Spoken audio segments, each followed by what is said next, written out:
Definitely. Mm-hmm. Highly likely that he's going to succeed with the company that we do because it's a very unique property where you are as far as location. You don't have any competition. Everybody around you is townhomes, private homes. So we don't really know what the market is, and that's why we use a third-party company. Right. It's because they know the market, you know what I mean? So they get the comps for Todd. They know what I think is in the area. I think they're also. We dumped a whole bunch of money into the building, so it's a good-looking building now. I think he also uses them because they're helpful with advertisement and getting the word out, and also, the pictures and all that they put out there. I think that's probably part of it too. But yeah, it's like one-stop shopping, right? Yeah, they handle a lot altogether. So all you have to do is the move-in. So let's make sure we get the right addenda then. Okay. So that way we have a solid lease in case this happens again, which, you got these roommates who just seem to not even know each other. Right. Listen, it's a different day. I'm old. I'm 55. I would never move And she's monitoring. Shameful.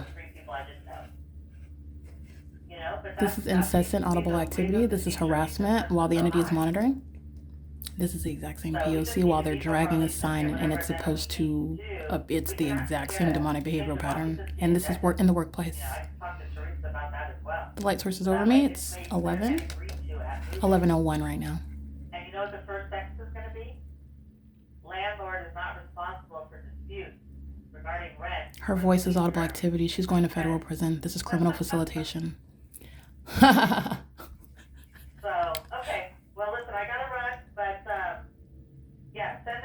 send that Alvarado unit count up with that notice on there. Send it to Don and I, if you would, please. And then I'll email Teresa and I'll copy you in the email. Okay, thank you, Kim. All right, have a good day. You too, have a great one. Okay, bye. That is audible activity. It's 11:02 a.m. The reason why I started this is because while I'm looking out of my leasing office at 10:58 a.m. I am at the Upland Public Library. I am at the Upland Public Library at 10:58 a.m. on March 16, 2022. But today I'm talking about the Fontana Police Department and the people of the state at the Fontana Lewis Library. And at 10:58 a.m. I am at the window inside of the computer lab, which is inside of the Fontana Lewis Library. In that computer lab, the window faces Arrow Boulevard. And while I'm looking outside of my window at my leasing office, which is adjacent to 1810 North Alvarado Street and 1806 North Alvarado Street, I'm looking at what is a light source that's hovering above me while the entity is engaged in incessant amplification. This is a show of demon possession while they're flying in circles, and those demons just added a sign to that plane, and they are also targeting through the use of amplification, and it is under the light source, and at the same time, that is not the sun that's hovering over my head at Fontana Lewis Library at 10:58 a.m., where I'm inside of the Fontana Lewis Library computer lab, and you see Burtek, a third-party group stalker, whose means of amplification, demonic hallmark, which is heard inside of the computer lab and even vibrating my desk, while that light source, you see it hovering right over that window. Okay, it is literally revealing the demonic, and this is occurring in the workplace. The sun is not over my leasing office and over my head at Alvarado Gardens in between 1806 North Alvarado and 1810 North Alvarado. That's a demon that's creating audible activity. That's the people of the state who are going to be prosecuted. They're just waiting. I'm going to add their names. They're going to have personalized federal prosecutions, and it's going to reach far and wide.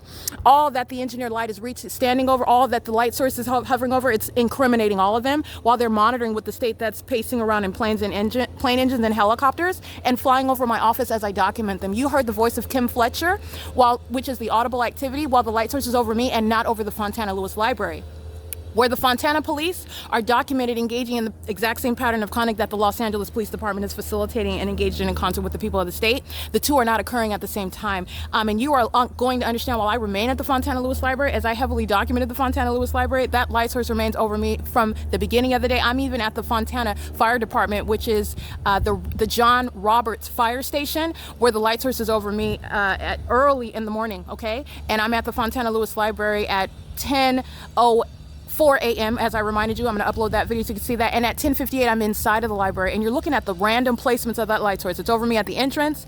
It's over me while I'm looking at the side window of the computer lab at 10:58 a.m. You'll see engineered light moving across the ceiling inside of that computer lab. Those are demons that were surrounding me inside of there, while that impossible light activity, the same impossible light activity you see inside of my apartment and that you see inside of my office, which is occurring while the demon possessed that are third party and state actors are engaged in P.O.C. And while you hear the voice of Kim Fletcher, that's the federal prosecution of Kim Fletcher. She's going to federal prison.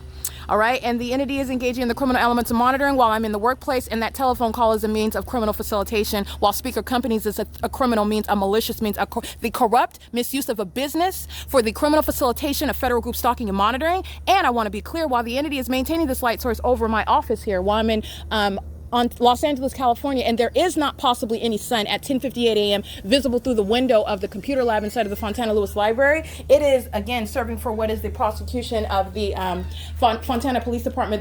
They're going to be disbanded and they're going to federal prison. They engaged in repeated acts of criminal summoning. They engaged in repeated acts of harassment and engaged in ongoing acts of targeting and unlawful threatening, while they were exceedingly hostile because I documented them in such vivid ways. This is clearly not the light source, and those demons were very, very hostile, threatening my life and safety on an ongoing basis. They're going to federal prison for that. You're going to juxtapose this with what was going on at the Upland Public Library, because at 10:48 a.m., that's 10 minutes earlier, the light source is not over the Upland Public Library, while you're seeing it hovering over my head out of the window of the Fontana Lewis Library at 10:58 a.m. Both of this is relevant to what's occurring during daylight savings time. This is how you're prosecuting an entity while it's engaged in an ongoing admission against the people. This is how you're going to prosecute with regard to the conspiracy that exists between the people and the state. All right. And all of it's occurring during what's relevant to the workplace. Todd Speaker is not going to have speaker companies anymore, because I am going to drain the pockets of that company for the unfathomable level of terrorism and harassment as an entity, not an individual. The public entity is engaged in what is terrorism, harassment, and sexual violence. This is an unlawful touching while it's not even the natural sun, nor is this sunlight that's also appearing on my ceiling and creating multiple shadows and manifesting in the shade, because they are insisting on maintaining presence around me as the demons that they are, keeping me under surveillance and touching all over my body in the way that no other stalker would have any consent to touch me with their physical person or anything attached to their person. This is how you're going to criminalize what is the demonic system of the people of the state. And the entity is engaged in an ongoing show of terrorism while these demons are flying in circles and amplifying the noise inside of my office for a prolonged term. Since my video at 9:36 a.m., the incessant noise of amplified plane activity. LAPD is also amplifying helicopter activity. The entity is also group stalking via the people who are again engaged in an ongoing admission while everything that they're doing is being amplified. This is P.O.C. It is currently 11:07 a.m. That's going for with regard to speaker companies. I want you to be clear. As you heard her voice, as you saw that light source, and as you juxtapose it with at the same time at 10:50 at the Fontana Lewis Library, Kimberly Fletcher is going to federal prison. All right? Todd Speaker is going to be prosecuted for criminal facilitation. You do not have any defense. And while I am subject to the entity stalking me in helicopters and flying over my head in my office in my apartment, he is going to be criminally prosecuted. He will not have speaker companies anymore because he will not be able to afford the damages. It's insurmountable and immeasurable damages being subject to what is state targeting and terrorism by a government in the workplace at that. And sexual violence by an entity, a terrorizing entity that wants to molest you incessantly and stalk you. Okay? This is 11:08 a.m. This is P.O.C.